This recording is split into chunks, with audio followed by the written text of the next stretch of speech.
रजनी को बचपन से ही पेंटिंग का बहुत शौक था। वो हमेशा से ही पेंटर बनना चाहती थी, पर उसके माँ और पिताजी ने उसको कभी भी इस चीज के लिए सपोर्ट नहीं किया और उसकी शादी नीरव से हो गई। नीरव रजनी को बहुत प्यार करता था, पर रजनी हमेशा चुपचाप ही रहती। वो इस शादी से खुश नहीं थी। वो ये शादी नहीं करना चाहती थी। उसे तो हमेशा से पेंटर जो बनना था। अपने इस सपने को वो नहीं पूरा कर पाई, इसलिए वो हमेशा उदास रहती थी। रजनी, बहुत ही बढ़िया फिल्म लगी है, कल देखने चले? नहीं जी, कल मुझे बहुत काम है, मैं नहीं जा पाऊंगी। अच्छा तो कोई बात नहीं, संडे को चलते हैं। देखिए, मुझे फिल्म देखना पसंद नहीं है। आपको जाना है तो चले जाइए। नीरव को मना करके रजनी वहां से चली जाती है और अपने बैग को खोलकर उसमें बंद पड़े ब्रश और कलर्स को देखकर रोने लगती है। रजनी, चलो ना कहीं बाहर खाने चलते हैं, कुछ तुम्हारी पसंद का। जी, मुझे नहीं जाना, मेरी तबीयत ठीक नहीं है। रजनी वहां से चली जाती है। नीरव को समझ नहीं आता कि रजनी उससे इतना दूर क्यों रहती है।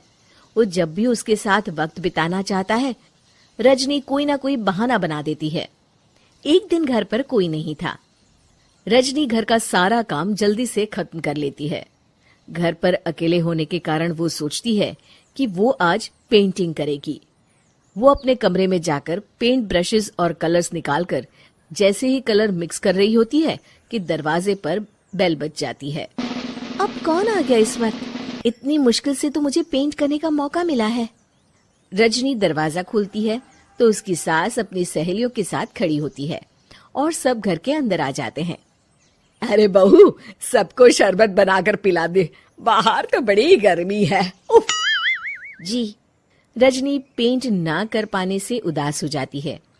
उसे गुस्सा भी आ रहा होता है कि उसने इस शादी के लिए हाँ क्यों कह दी। वो रसोई में जा रही होती है कि उसकी सास उसे रोकती है। बहू, सबके खाने का भी इंतजाम कर लेना, आज का लंच तो ये सब यहीं करेगी। हाँ। रजनी बिना कुछ कहे रसोई में चली जाती है। सबके लिए खाना बनाती है। सब खाना खाते हैं और रजनी घड़ी देखती है कि ये सब कब जाएंगे ताकि वो अपनी पेंटिंग कर सके। जब शाम होती है तब सब चले जाते हैं अपने घर। अरे बहू, सब तेरे खाने की तो बहुत तारीफ कर रहे थे, सबको बहुत अच्छा लगा खाना। आपको मुझे सुबह बताना चाहिए था ना कि आपकी सहेलियां आ रही हैं। पता भी है कितना वक्त लगा सारा खाना बनाने में। अरे बहू, तू ऐसे कैसे बात कर रही है मुझसे? तो और कैसे बात करूं? मैं इस घर की कोई नौकरानी नहीं हूं कि इतना काम करूंगी।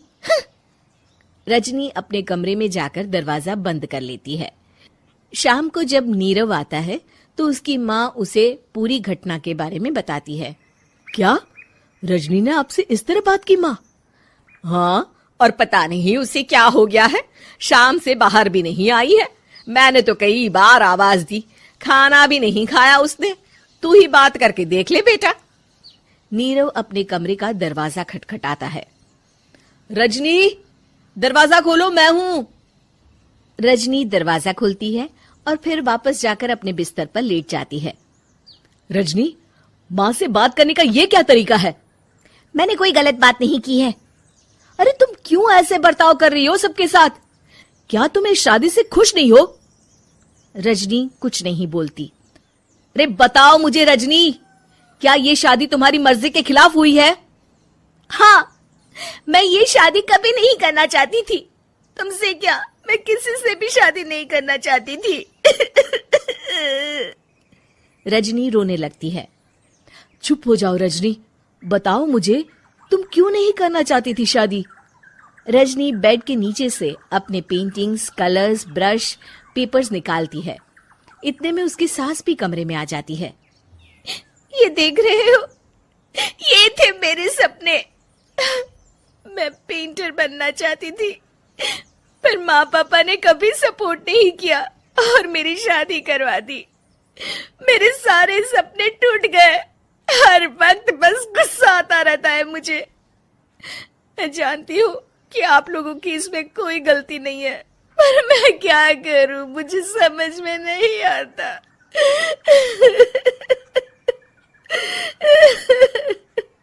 रजनी फूट फूट कर रोने लगती है।